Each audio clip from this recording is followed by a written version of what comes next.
One, two, three, fight!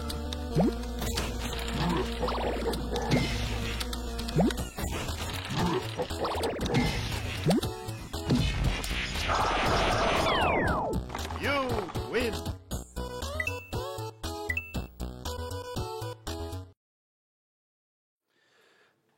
Bonjour et merci d'être venu.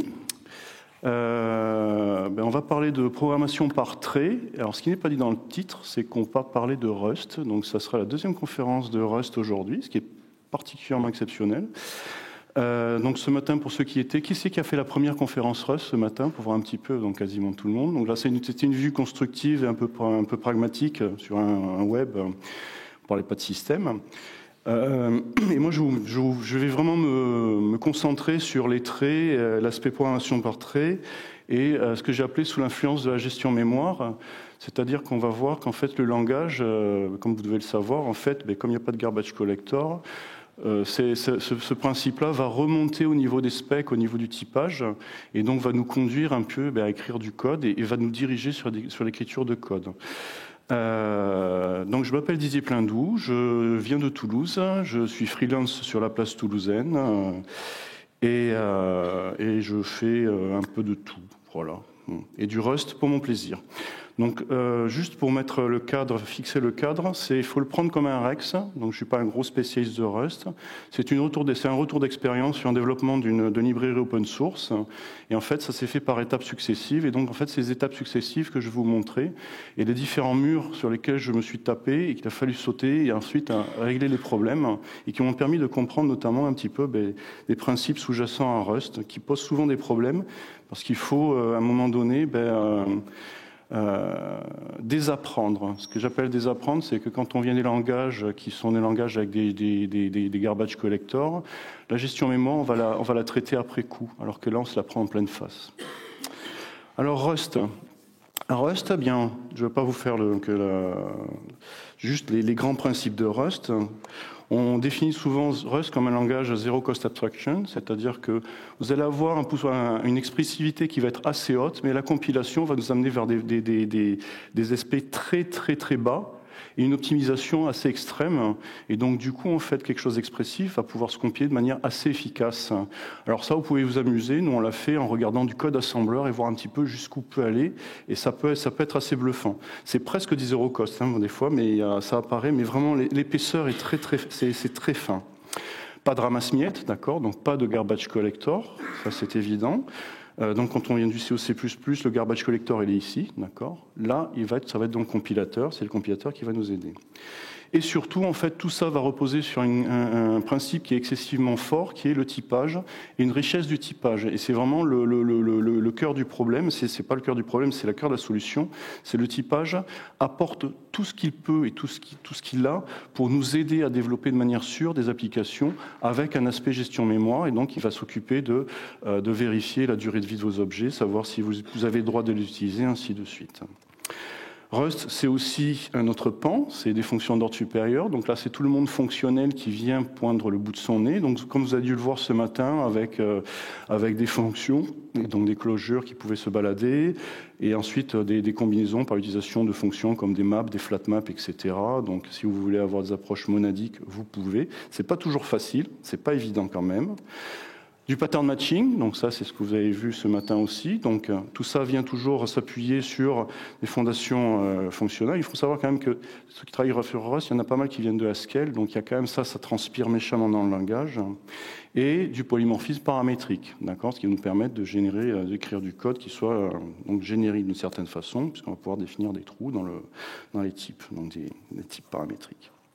Mais Rust, c'est aussi, et ça c'est le troisième pan, qui va nous permettre d'avoir une approche structurante du code, c'est le concept de trait.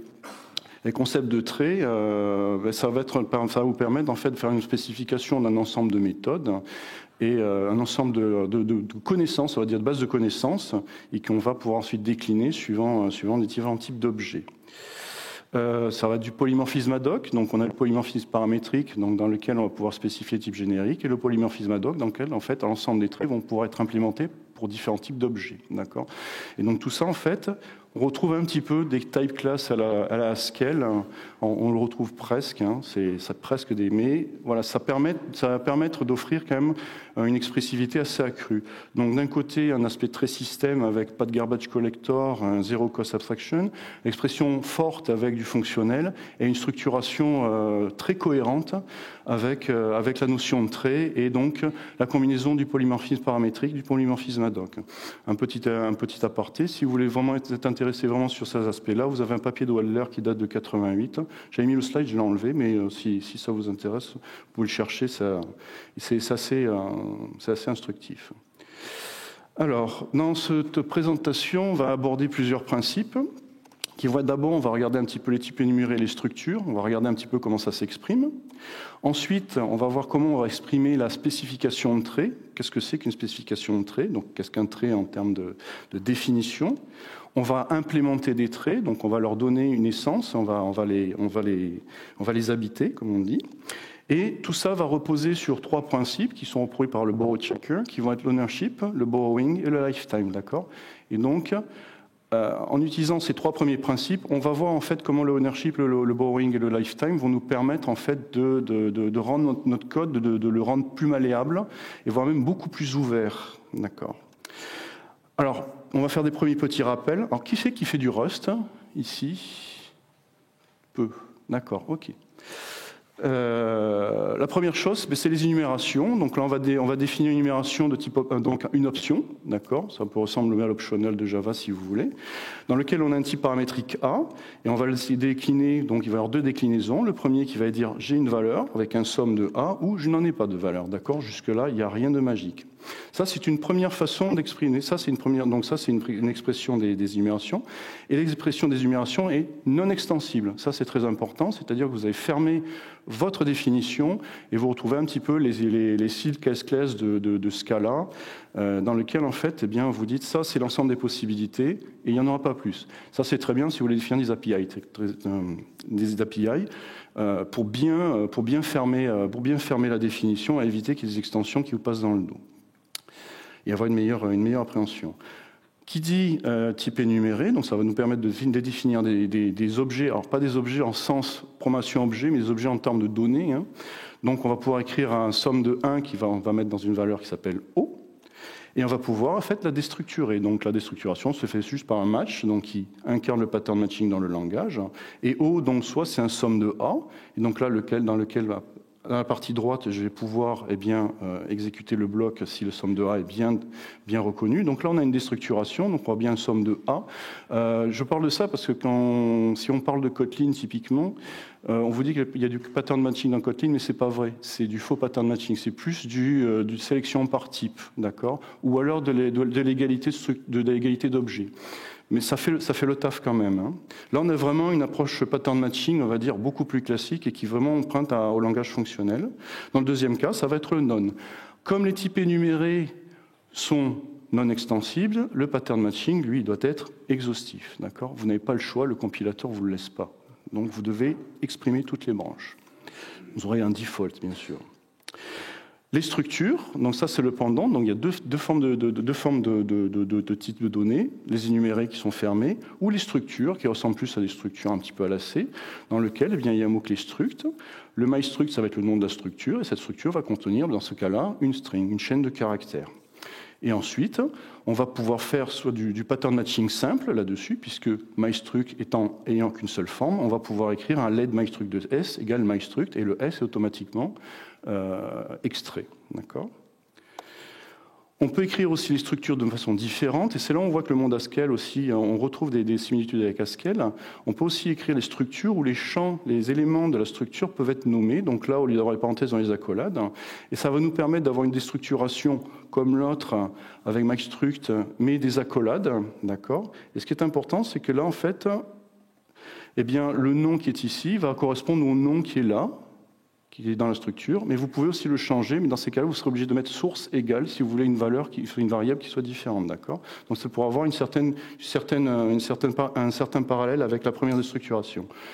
Et comme il y a la notion de nom, eh bien on peut y accéder directement, c'est-à-dire qu'on peut faire un accès direct par nom. Voilà, donc ça c'est deux formes de structure, il n'y en a pas d'autres. Les traits. les traits en fait vont se caractériser par le mot-clé trait et va nous permettre en fait de définir, de spécifier un ensemble de comportements. Je ne vais pas dire méthode parce que c'est un mot qui peut être mal interprété. On va définir par exemple une fonction dans ce trait, une fonction qui va s'appeler new. Il faut savoir que le mot-clé new n'existe pas, donc on a le droit de l'utiliser. Et ce new, en fait, va prendre un premier paramètre qui est une source, une chaîne de caractères, et il va renvoyer un type qui s'appelle self. Self, en fait, c'est très intéressant. Ça fait partie de ces langages modernes qui proposent la notion de self-type.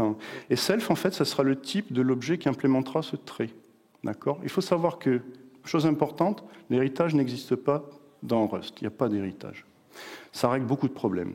Donc typiquement déjà, là, on voit commencer à avoir des ancrages sur la définition du type de l'objet qui sera défini. Donc on défère, on est en train de retarder la réelle définition de cet objet-là. On sait qu'il y a cette propriété. Sur self, on pourra faire des choses.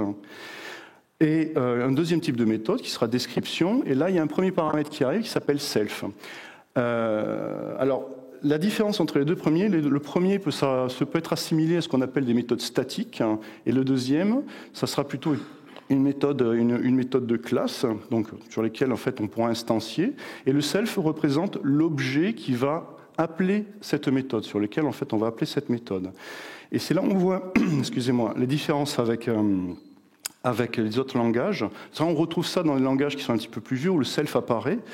Là, on commence à voir apparaître en fait des choses intéressantes. C'est que le self, en fait, on dit comment le self est traité au moment de son invocation. C'est-à-dire que là, on va appeler self, et self, en fait, il est passé par référence. C'est-à-dire, vous pourrez utiliser les données qu'il y aura dedans, mais ça sera par rapport à une référence, d'accord ? Donc, on commence à voir, d'une certaine façon, les premiers principes des accès mémoire à travers une décoration type, et même sur l'objet self. Et c'est là où toute la nuance est importante, parce que même l'objet qui va permettre d'appeler ces méthodes, eh bien, on dit comment il est traité au sein de cette méthode-là, d'accord ? On va pouvoir maintenant faire une implémentation de ces traits. Donc on va dire, eh bien, mon mystruct de tout à l'heure, eh bien, je vais implémenter mytrait pour mystruct. Alors là, un point très important et qui est vraiment non négligeable, c'est que c'est là où on a vraiment une scission avec le langage objet, c'est que d'un côté on a les données, de l'autre côté on a les bases de connaissances, et on n'a pas ce mélange, j'allais dire, subtil de ce qu'on appelle l'état interne avec les méthodes qui caractérisent le langage objet, où en fait, eh bien, on a toujours une ambivalence en fait entre, eh bien, ce que je suis et ce que je sais faire. Là, il y a ce que je suis, c'est mystruct, et ce que je sais faire, ce sera mytrait. Et les deux sont séparés. Et donc le mystruct, pour l'implémenter, typiquement, je peux dire que le new de source est renvoyé self. Et dans ce cas, le type de self, ça sera un mystruct. Donc ça sera bien le type de la donnée qui implémente le trait. Eh bien, je vais retourner un mystruct de source. D'accord ? Donc je revois bien un objet qui me représente. Et la description, je vais pouvoir aller dire, là, je ne vais pas exploiter le self, je renvoie une chaîne qui dit c'est mystruct. D'accord ? Donc là, la chose importante, séparation forte entre données et comportement. Alors, ça a un aspect intéressant, c'est qu'il y a des langages qui proposent des aspects comme l'extension, alors je ne sais pas si vous êtes habitué à Kotlin, etc., ou même C#, ou même dans Scala, vous avez eu ou Swift, vous avez des adjonctions dans les langages, par exemple, je vais prendre Swift parce que je connais plutôt bien, vous allez définir des protocoles, et à ces protocoles, vous allez pouvoir accoler ce qu'on appelle des extensions, d'accord ? Eh bien, dans Rust, et c'est ça qui rend Rust vraiment intéressant de ce point de vue-là, c'est naturel.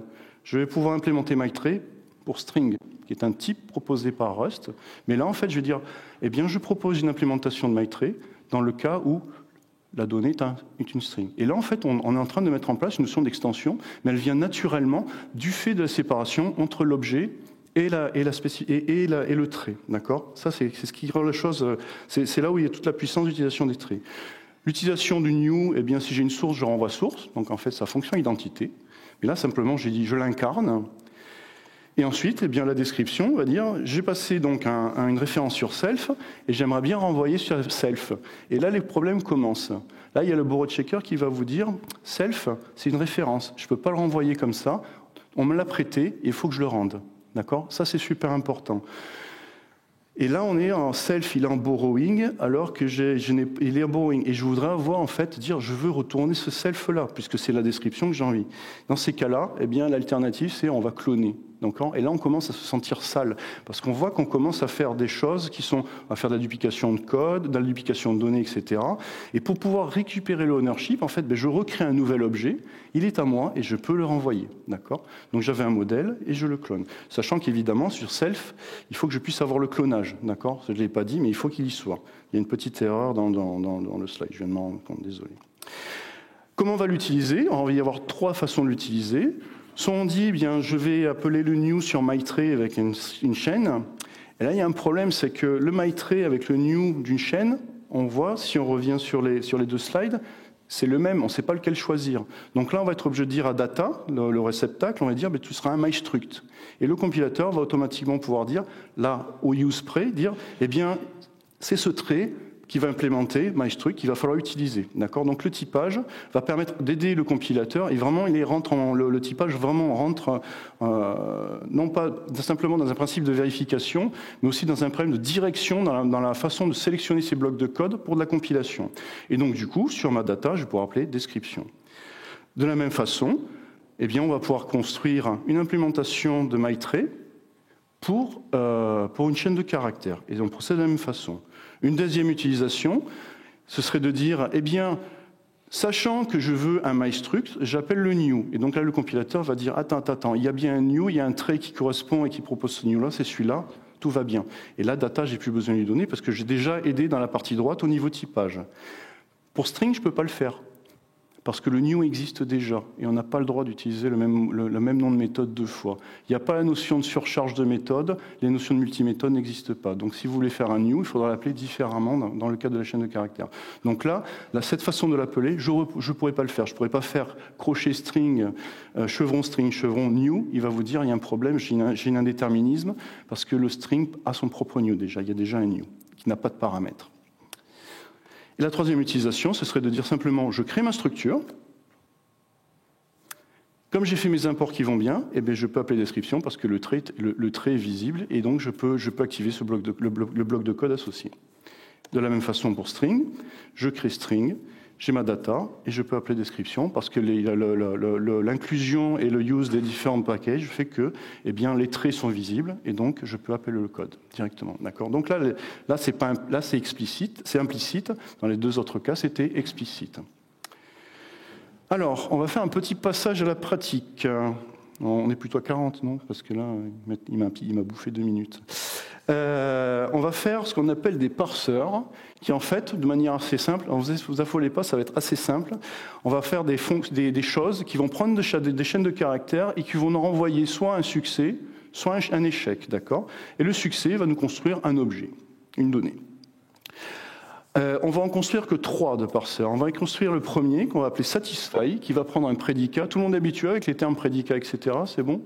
Donc il va prendre un prédicat dont le rôle est il va prendre un caractère. Il va vérifier si ce caractère, si le prédicat avec ce caractère répond vrai, eh bien il va nous renvoyer un succès. Il va nous dire c'est un succès.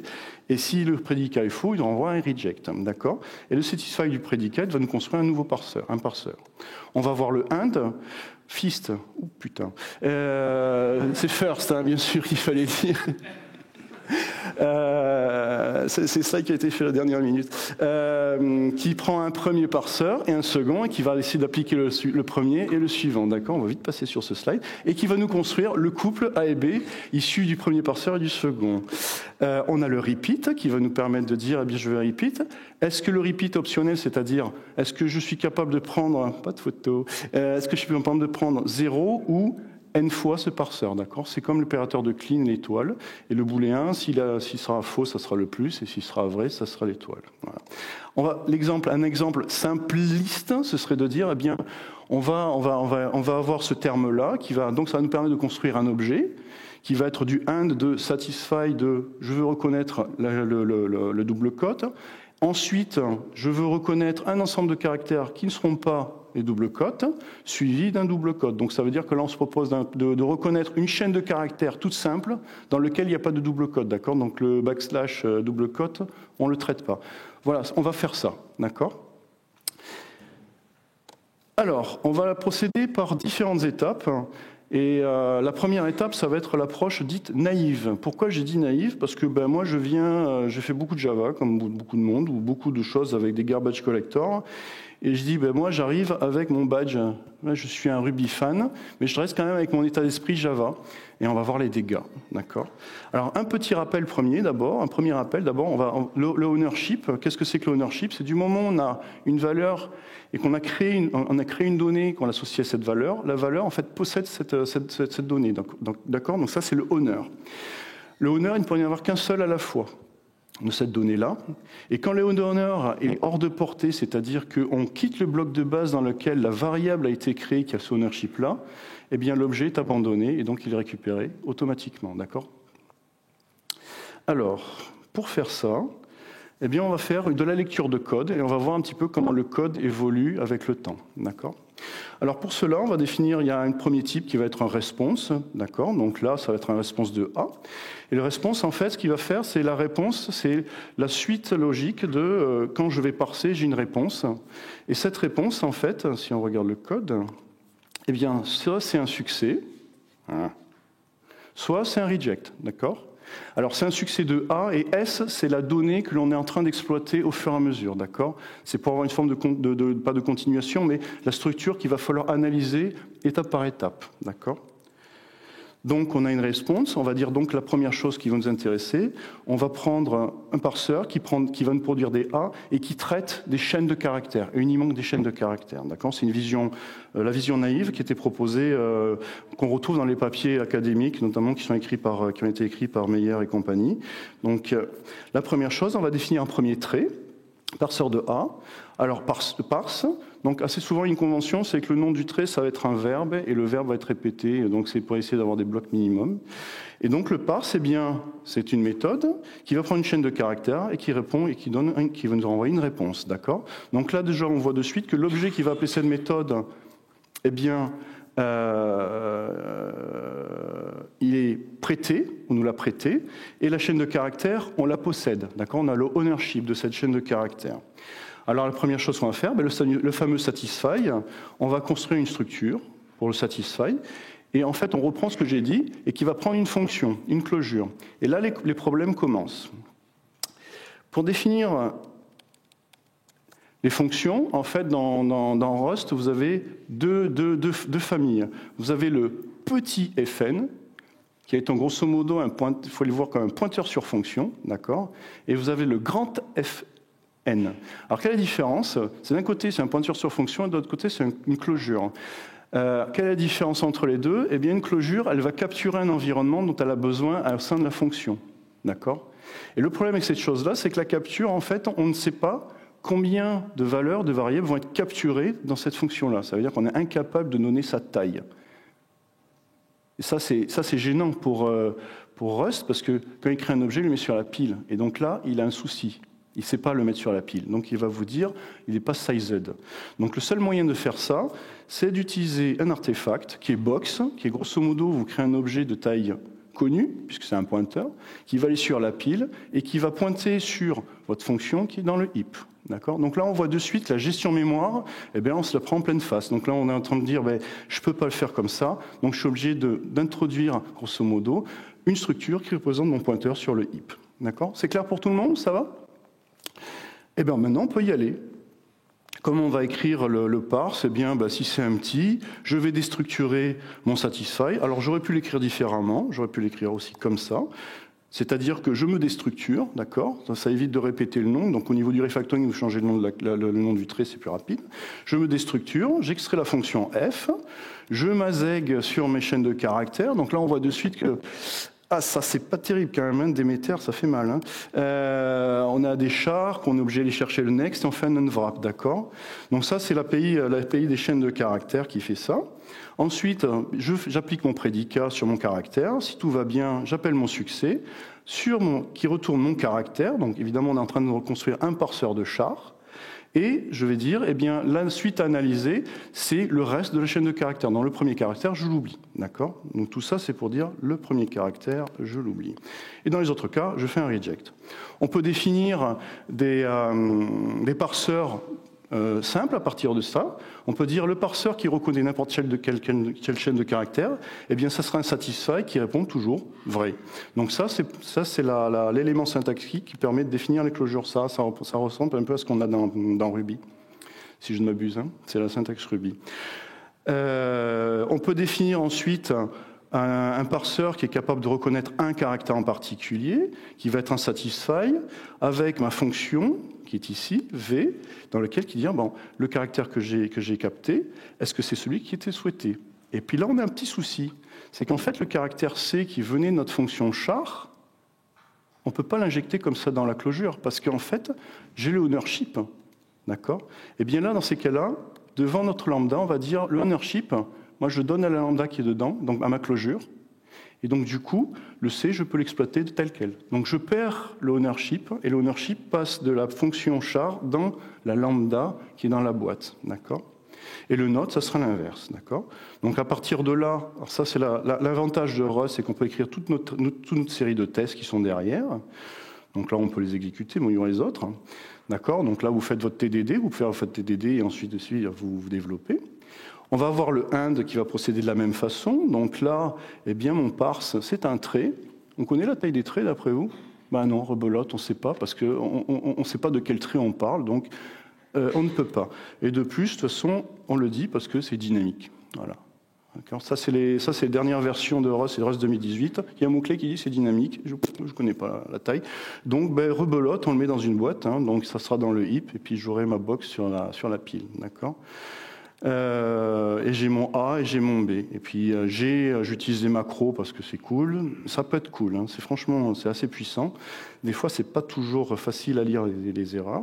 Le parse vient construire mon parse de A et de B, comme on l'avait vu dès le départ, d'accord. Et comment on va écrire le parsing de ça? Bien, j'applique le left. Si le left est un succès, eh bien, je vais faire celui-là plutôt, comme ça. Je vais faire la partie droite. Si la partie droite est un succès, eh bien, je vais pouvoir construire mon V1, V2 avec la chaîne de caractères qui est issue du deuxième parsing. Et dans les autres cas, je rejette. D'accord? C'est excessivement simple comme algorithme. Et là, rebelote, on écrit nos tests. Je me suis pas trop déchiré sur ce coup-là. On va faire le repeat. Alors, le repeat est un petit peu plus compliqué. Le repeat, donc, c'était un booléen qui nous dit si j'accepte 0 captation ou 0 itération de mon parseur qui est en succès, ou au moins 1. D'accord? C'est pour faire le plus sous l'étoile. Sachant que le plus, je ne l'utilise pas. Et ça va nous, pareil, on va dire j'ai besoin de capter un parseur, pareil. Alors là, par contre, c'est vilain ce que j'ai fait. Là, il faut rajouter din pour être vraiment. Voilà, ça c'est mieux. Donc là, pareil, je ne connais pas la taille, donc je suis obligé de le mettre dans une boîte. Bon, et puis je définis deux macros, le répétable et l'optionnel répétable. Et là, on va écrire donc un parseur qui va nous permettre de produire notre vecteur de A, donc comme nous l'avions dit dès le départ. Et là, les problèmes vont commencer, donc il va falloir essayer d'itérer, d'accord, parce que la récursivité terminale, on va essayer d'oublier. Sachant que c'est LLVM qui essaye de le faire pour vous, donc des fois, il n'y en a pas. Des fois, il n'est pas capable de l'inférer, même si c'est lié. Donc, c'est tendancieux. Donc, on va construire une valeur qui va collecter les résultats, une source qui va bouger, d'accord? Et donc là, on voit de suite qu'il y a des choses qui apparaissent mute. C'est-à-dire qu'on va dire, eh bien ça, non seulement la valeur je l'ai, mais en plus, on va pouvoir la bouger, on va pouvoir la muter. Le let est immutable. Si on veut la mutation, il faut mettre le mute. Donc là, on voit de suite que même le mute apparaît dans le typage, c'est-à-dire je vous prête l'objet, mais en plus vous allez pouvoir le modifier. Et si je vous le prête sans le mute, vous ne pourrez pas le modifier, ainsi de suite. D'accord? Donc ça met des règles de gestion qui sont quand même assez fortes. Et donc là, le premier problème apparaît, c'est-à-dire il va falloir que je fasse un parse, et comme j'ai répété le parseur sur la même chaîne de caractères, il se peut qu'en fait l'élément de parse ne marche pas, d'accord? Mais c'est pas grave, j'essaye. C'est spéculatif. J'essaye de parser. Si ça ne marche pas, c'est pas grave, je m'arrête. Et suivant le résultat, si c'est un succès ou un échec, on va traiter l'échec d'abord. Eh bien, si j'acceptais l'optionnel, et que c'est vide, c'est un rejet. Ou sinon, je renvoie un succès de source, d'accord? Et là, on voit bien que lui reprend l'ownership. Il est censé avoir le ownership quand je dis je renvoie la source. Ça, c'est super important. Donc ça veut dire que si je parse en passant la source ici, l'ownership est pris par le parse, parce qu'on a vu que le prenait chaîne, et je ne pourrais pas l'exploiter après. Donc la seule solution, c'est de dire je clone. Comme tout à l'heure avec notre self, pour une autre raison, là, il va falloir que je clone. Et donc là, on voit que pour les répétitions, Si on essaye, par exemple, de parser des chaînes de caractères qui vont faire 1000 ou 2000 fois, ben notre string, voilà, elle va être dupliquée à chaque fois, elle va être clonée massivement. D'accord ? Donc on voit qu'il y a on sent des premiers soucis. On a nos tests, ainsi de suite. Et puis après, ben, on peut construire notre exemple final, qui est de dire, eh bien, moi j'ai le AND de mon char avec mon séparateur qui est ici, qui est mon double cote. Je vais faire un AND de OPT répétable avec mon note et mon char. D'accord ? Donc j'ai fait la même chose. Là, je ne fais que transcrire ce qu'on avait sur le premier slide. D'accord ? Et voilà. Et cet exemple, eh bien, il parse des chaînes de caractères à 2 mégasecondes sur ma machine. D'accord ? Alors, et quels sont les problèmes ouverts sur cette solution-là, sur cette première solution? Le problème ouvert, c'est les clonages de chaînes massifs. Et donc ça va nous poser des problèmes, c'est que l'ownership du string à l'exécution sur la fonction parse nous conduit à faire de la fragmentation mémoire dans tous les coins. C'est une catastrophe. Sauf si le clone sur les chaînes de caractères est bien fait. Mais on ne peut pas présumer cette chose-là, d'accord? Donc on est obligé explicitement de mettre un clone. Et ce qui va évidemment induire une consommation mémoire. D'accord ? Donc ça, on sent que ce n'est pas ce qu'on voulait. Et au final aussi, le deuxième problème sur cette implémentation, donc on va dire naïve, c'est le fait qu'on ne puisse pas connaître la taille des différents objets. On est obligé d'utiliser donc un objet box qui est tout à fait standard, qui nous permet en fait de dire, ne sachant pas, on va jouer entre la pile et le heap. Voilà. Donc on va essayer de faire une deuxième étape qui est, on va essayer d'éliminer les copies déjà. Donc ça, c'est très simple. Pour éliminer les copies, on va essayer d'éliminer le clonage. D'accord ? Et pour faire ça, il va falloir passer du ownership au borrowing, c'est-à-dire qu'il va falloir traiter que des objets comme l'on prête. D'accord ? Alors comment on va faire ?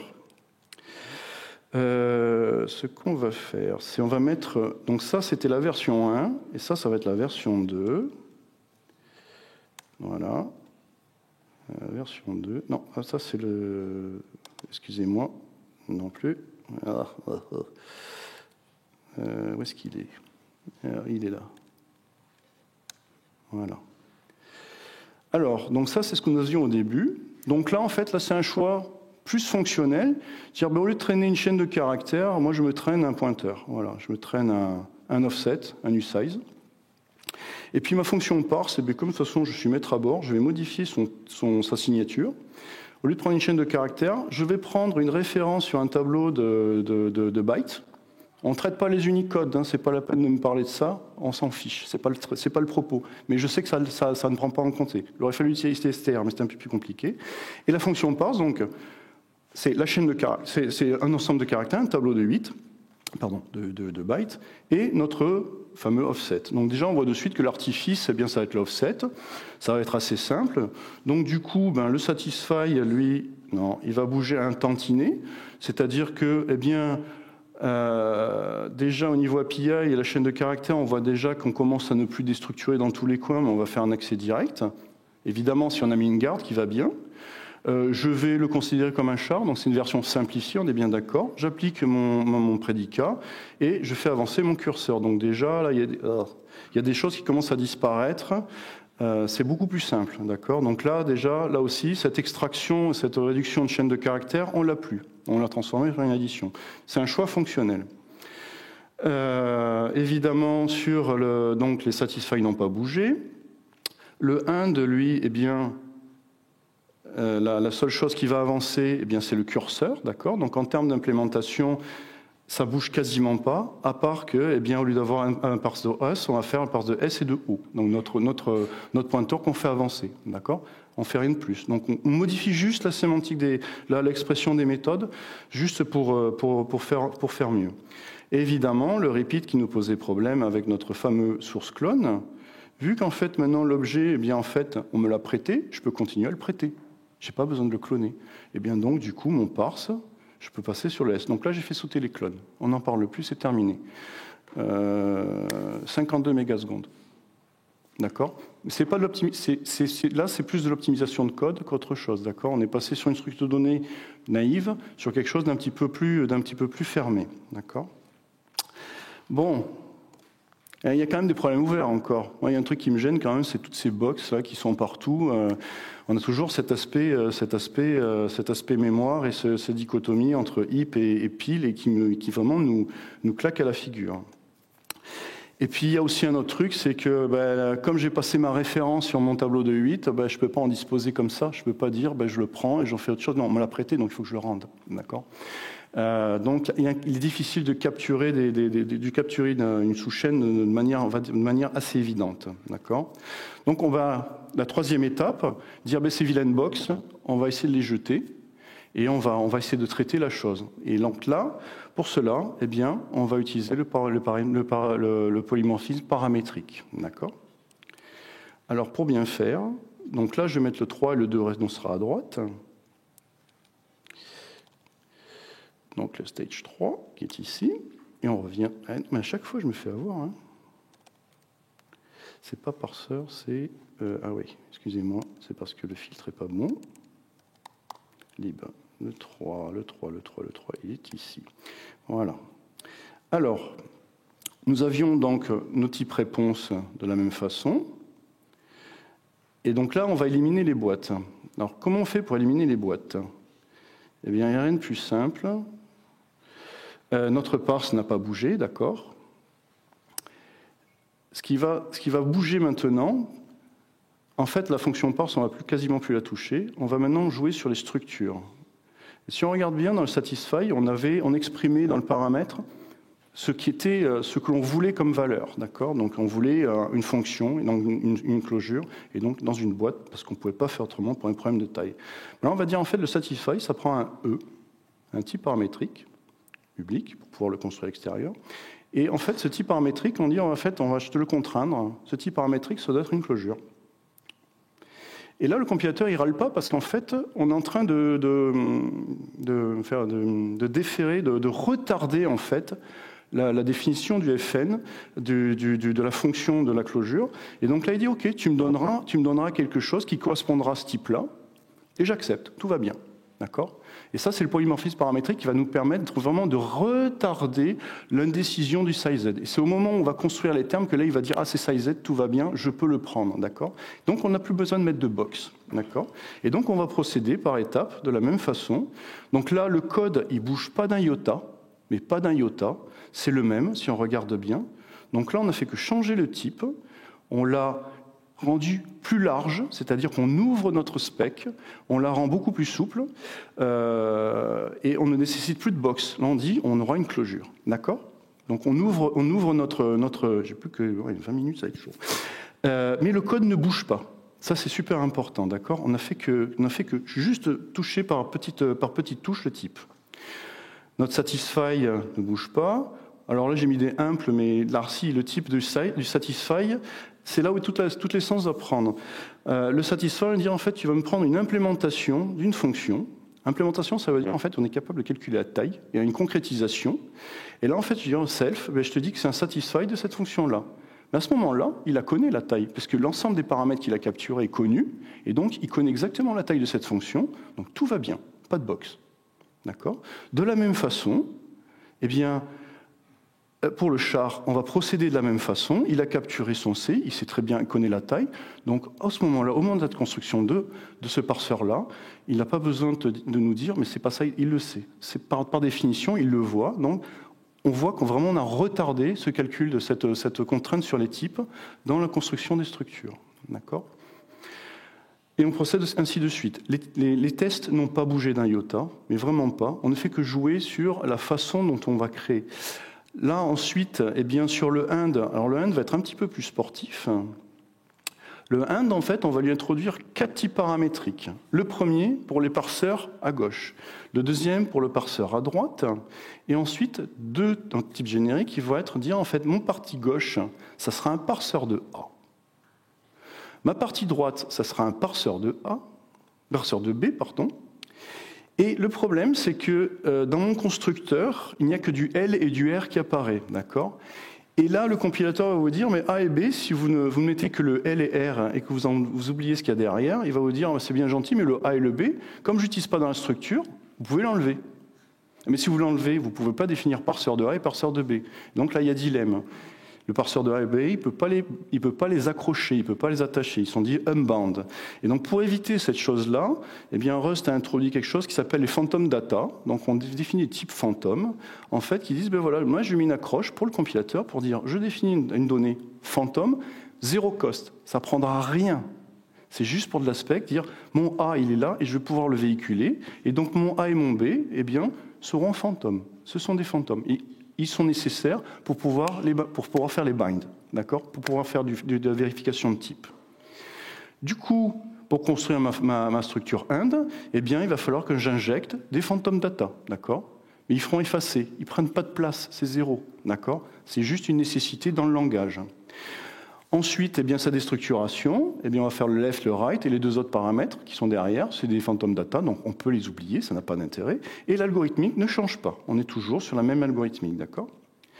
De la même façon, sur le repeat, eh bien, on a le même procédé qui est de dire, eh bien, j'ai un phantom data pour le A parce que mon P, eh bien, c'est un parseur de A. Et là, on voit bien, de nouveau, que parseur de A, c'est un trait à la base. On ne connaît pas sa taille, mais quand on va le construire, eh bien, on aura une concrétisation de ce parseur. Donc la taille est connue, pas de problème, pas de box, terminé. Donc en fait, la suppression des box, on l'a fait par le biais du paramétrique polymorphique qui nous permet de retarder les choses au moment de l'instanciation. Et donc au moment de l'instanciation, comme on a donné des objets concrets, la taille est connue et donc tout va sur la pile. D'accord ? Et ainsi de suite. Et le code ne bouge pas d'un iota. Vous n'avez pas bougé d'un iota parce que les box, en fait, sont des choses qui sont transparentes en termes d'appel, d'accord ?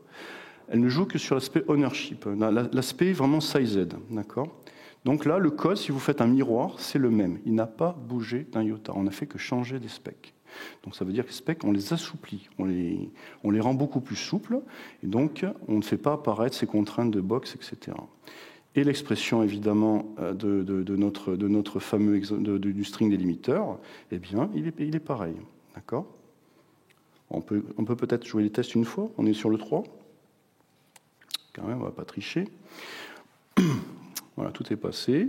Donc, on est content. Et là, on est à 74 mégasecondes. Donc, on voit qu'on me rajoute un peu de gras, etc. Je spoil un peu un des slides, mais ce n'est pas grave. Alors, qu'est-ce qu'on a fait ? On a éliminé les box. Bon, on a quand même un problème ouvert encore, qui est, je ne vais toujours pas capturer ma sous-chaîne, d'accord ? On ne peut pas en disposer comme on voudrait. Et là, le troisième concept arrive, donc on a vu le ownership, le borrowing, maintenant on va faire apparaître le lifetime, c'est la durée de vie d'une donnée. Alors le lifetime, en fait, ça va être présenté... Non. Ouais, je l'ai supprimé. Je me demande si c'est pas après. Si c'est là, je reviendrai après sur celui-là.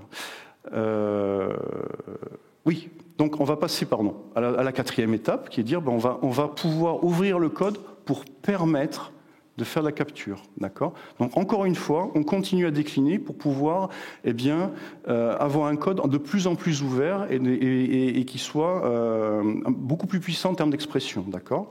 Et donc pour ce faire, on va faire du borrowing en explicitant la durée de vie de nos objets, c'est-à-dire qu'on va pouvoir dire, quand vous reprenez, donc ça c'est tiré du bouquin de Rust, dans chaque bloc de base, du moment où on construit un objet, une donnée, cette donnée elle va avoir une durée de vie qui va être en corrélation avec la façon dont elle va être traitée. C'est-à-dire que si elle n'est jamais prêtée, sa durée de vie, ça va être le bloc de base.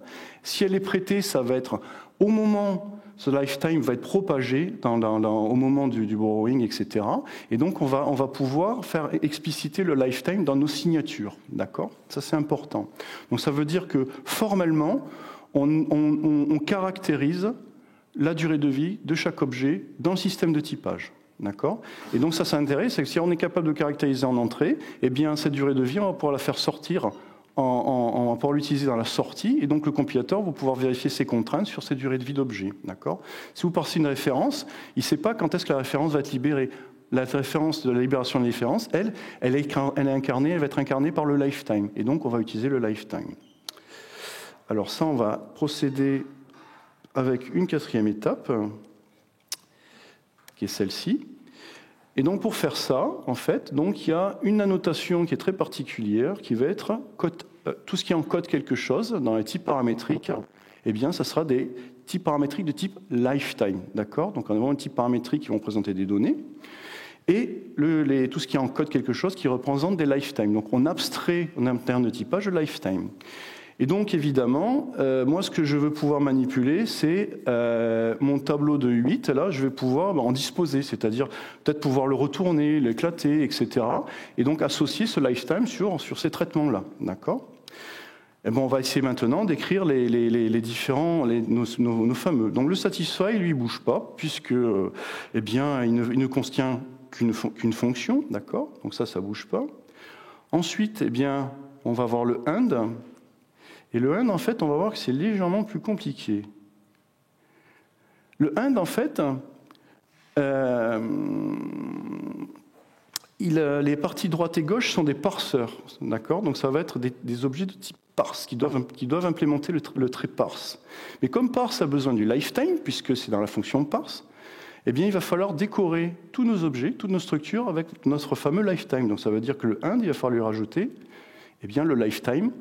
Il va falloir rajouter en tant que type paramétrique dans notre structure, d'accord ? Donc là, on commence en train de pourrir tout notre code avec du lifetime dans tous les coins, d'accord ? Mais ça se fait, donc on est obligé de le faire, voilà.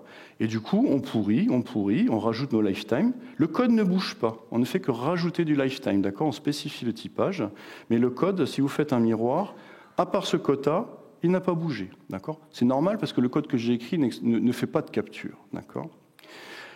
On peut continuer, donc pareil pour le repeat, ça va être du même tonneau. Le repeat, où est-ce qu'il est ? Il était ici. Hop, ici. Pareil, le repeat a capturé un parse, et donc il va falloir aussi qu'il ait un type paramétrique de type lifetime, donc on va avoir un quota aussi, c'est problématique. Le code ne bouge pas, a priori, c'est le même, d'accord ? Par contre, on va pouvoir faire un truc qu'on ne pouvait pas faire, c'est dire, mais en fait, maintenant, le string delimit qui est ici, je vais le décliner, c'est-à-dire que je vais créer une structure qui s'appelle delimited, pour mes chaînes de caractères, et je vais lui donner une implémentation, je vais lui proposer une implémentation de parse pour mon delimited. Donc je reprends mon end qui est ici et que je mets à ce niveau-là, d'accord ? Et je vais dire que le parse, en fait, il va me renvoyer un triplet qui va être la chaîne de caractères sur laquelle je travaillais, mon tableau sur lequel je travaillais, le démarre, le point d'entrée et la sortie de ma reconnaissance, d'accord ? Donc là, en fait, on dit, je traitais ça, et ma chaîne de caractères est de là à là, d'accord ? En fait, on fait simplement créer un sliding, d'accord ? Un slide, un objet de type slide. La première version, ça crée un vecteur. Là, on ne crée plus de vecteur. Donc, on réduit l'empreinte mémoire là aussi, d'accord ? Mais on voit qu'on a du quota. Mais par contre, ça nous permet, du coup, d'avoir un objet en sortie qui sera donc un response de quota 8 de usize, qu'on ne pouvait pas faire avant. Donc, le lifetime se retrouve dans la réponse et ainsi de suite. Donc, ça va percoler.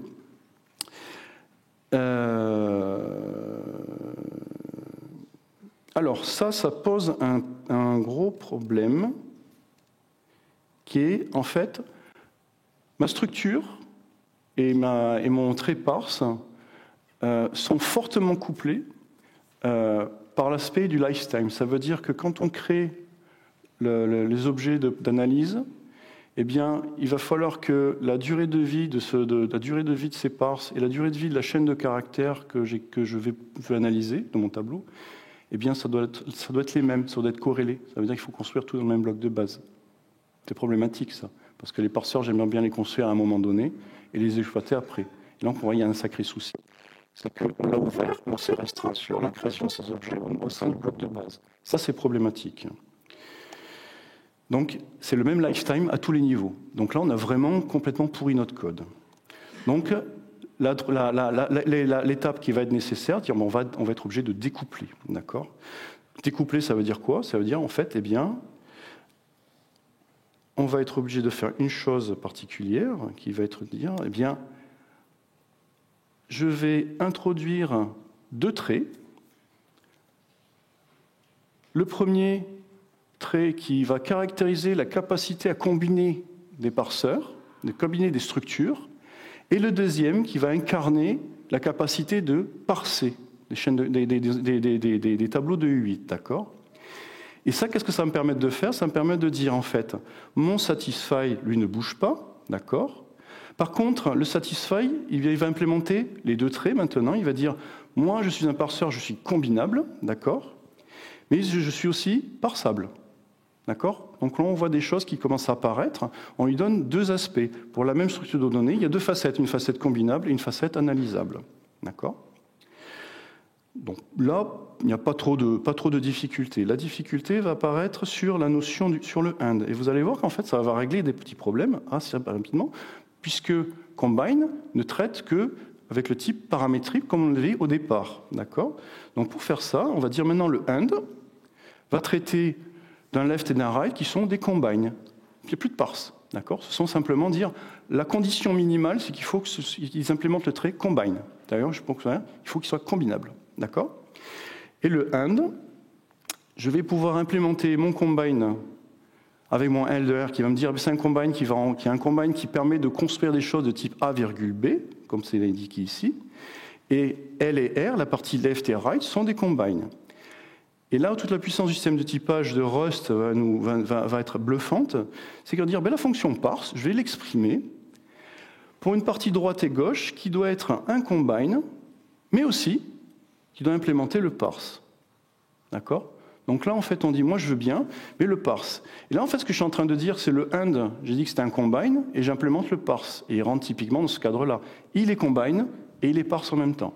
L'intérêt de faire cette chose-là, c'est que le code A, on le ramène, le lifetime, on le ramène juste sur le parse. Et donc, il n'apparaît plus sur la structure. Et donc, on est en train de casser ce couplage entre, d'un côté, les objets combinables, et donc qui peuvent vivre leur vie, avec les traits dans lesquels on a le lifetime qui est spécifié, qui est associé à la chaîne de caractères qu'on va analyser. D'accord ? Et donc, du coup, on va utiliser cet artifice de combinaison qui ressemble un peu au with de Scala, qui va dire, eh bien, moi, je suis un parse et un combine. Donc, ça va être un type union. D'accord ? Et c'est la seule chose que l'on change, d'accord ? Juste en rajoutant cette chose-là, en éclatant un petit peu, en découplant, on permet de séparer les durées de vie entre les données et le traitement, d'accord ? L'algorithmique n'a pas changé depuis tout à l'heure. On n'a fait que jouer sur les typages. Que du typage, que du typage, que du typage. Et de la même façon, eh bien, on avait notre repeat qui va procéder de la même façon, d'accord ? Donc cette fois-ci, on a du combine et on a le parse. D'accord ? Sauf que là, encore une fois, eh bien, notre parseur, il doit être parse et combine pour pouvoir l'utiliser. Et la dernière étape, qui était la chaîne de caractères du delimited, eh bien, le delimited, lui, il n'a pas bougé, puisqu'en fait, il n'a aucun paramètre. D'accord ? C'est juste un type, une structure, il n'y a aucune donnée. Là, donc, on a fait un découplage fort. En faisant quoi ? On a multiplié les traits. On a fait une multiplication de petits pains. Donc là, en fait, déjà, si vous regardez bien, on avait une vision qui était assez naïve des choses, et on a décliné doucement, en arrivant et en ouvrant complètement notre spec, c'est-à-dire qu'on a utilisé le typage, on a utilisé le ownership, le borrowing très exactement, et les lifetime, et tous ces aspects-là, eh bien, nous ont permis de passer d'une forme qui était fermée vers une forme qui est beaucoup plus ouverte et qui va accepter beaucoup plus d'appels, et donc des solutions beaucoup plus diverses. Alors, il pourrait y avoir une dernière étape qui est de dire, en fait, on va faire une capture de chaîne plus efficace. Et donc ça va être l'utilisation du polymorphisme ad hoc. On a commencé à l'utiliser, mais là, on peut appuyer un petit peu plus. Je sais combien il me reste, 2-3 minutes ? 1 minute. Oh. Le polymorphisme ad hoc, ça va être vite fait. Tac, tac. C'est le 6. En fait, le polymorphisme ad hoc va reposer sur deux choses. On avait le combine, on avait le parse, et bien on va rajouter un trait de plus qui va être juste le check et qui renverra toujours un unit. C'est-à-dire, le but du jeu, c'est pas de capturer, c'est de vérifier. D'accord ? Et la seule chose qui va nous intéresser, c'est la chaîne de caractères qui est tout au fond. Plutôt que d'appeler parse qui va nous construire un vecteur, eh bien, je vais appeler check qui va juste vérifier et qui ensuite, ce vecteur va complètement exploser, n'apparaîtra plus. D'accord ? Et donc ça, tout le code qui est avant ne change pas du tout. Et s'il change à une chose près, c'est que je vais implémenter le check pour chacun des parseurs. D'accord ? Donc, j'étends la définition des implémentations pour chaque parseur. Il y avait parse, combine, et je rajoute check. D'accord ? Et donc là, on va avoir un polymorphisme ad hoc qui va apparaître sur chacun des éléments. D'accord ? On l'avait déjà dès le départ, mais là, c'est vraiment pour le mettre en évidence. Le end n'a pas bougé, mis à part qu'on a fait du check. Alors, c'est pas vraiment dry, hein, j'ai recopié le code comme un gros bourrin, mais c'est pas le propos. Le repeat, c'est du même tonneau.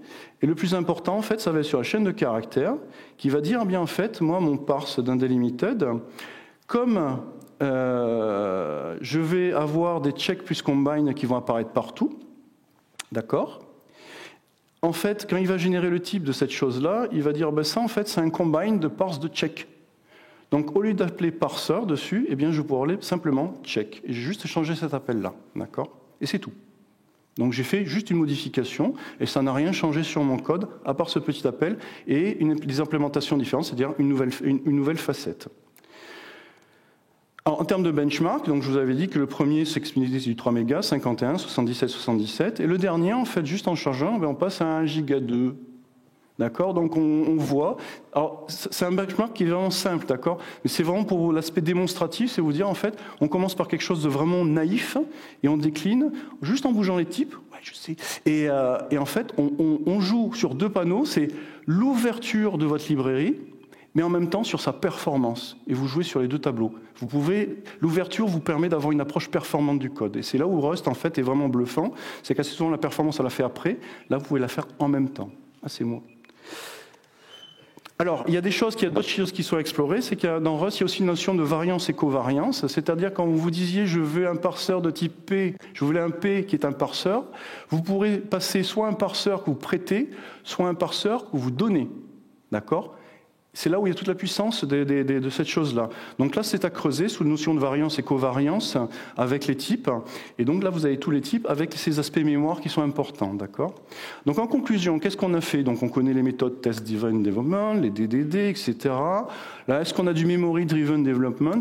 Design ? Non, en fait, on a du Type-Driven Development. En fait, on a fait du design en lisant les types, d'accord ? On a vraiment dirigé, en utilisant les types, la définition de notre librairie, et donc du coup avoir des performances accrues, et surtout une expressivité beaucoup plus importante. Voilà, merci.